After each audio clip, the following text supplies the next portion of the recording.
So I'm going to be going over some general movements. The first one is abduction, which is lateral movement away from the midline. And then we have adduction, which is medial movement towards the midline. And then we have flexion, so this is a decrease in joint angle. And then we have extension, with an increase in joint angle. And then we have circumduction, which is the circular movement of a limb around the joint. And then diagonal abduction is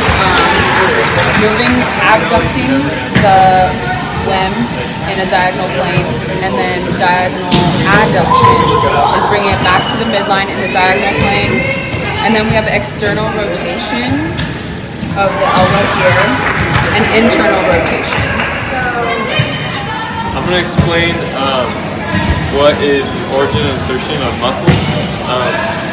Basically, the origin is the part of the muscle that begins or originates at the proximal attachment of the bone or towards the midline of the body. This is the part that usually does not move as much. And for example, we have the bicep brachii, whatever you want to call it, and it originates on the coracoid process of the shoulder. And the insertion point of a muscle is usually the part that is more likely to move and is usually towards the distal side of the body. A good example of an insertion point for the biceps brachii would be upon the medial tibial tuberosity of the radius. The other type of contraction is the eccentric contraction.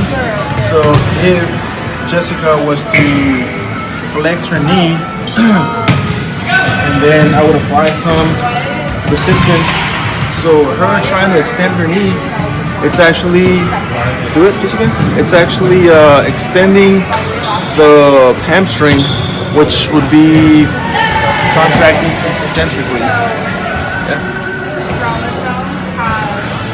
We're going to talk about the different types of muscle contraction. The two types are isometric and isotonic. Isometric is a static contraction, which means that the angle of the muscle is not going to diminish or is not going to become greater, like Jessica is going to do right now.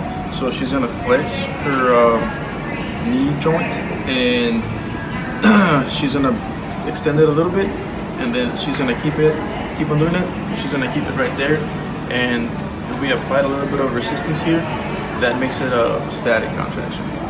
The other type is a dynamic contraction, which is broken down into concentric and eccentric contractions. So concentric means that the muscle is actually pulling towards the origin. So right now she's gonna flex her knee. Flex it. All right.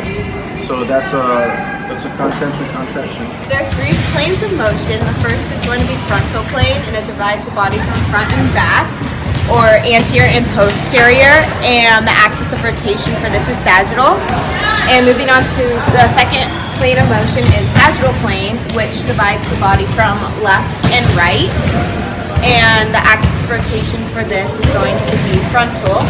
And lastly, the transverse plane is going to divide the body from top to and bottom, or superior and inferior, and the axis of rotation for that is going to be vertical. And there's one more plane, which is diagonal plane, which is basically crosses the body diagonally. These are primary movers of a joint, where when they concentrically contract, they move that joint through a specific plane of motion, whereas antagonists, when antagonists concentrically contract, they work against the agonist, so they're kind of resisting the agonist from contracting.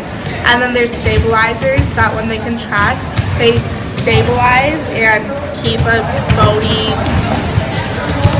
joint in place.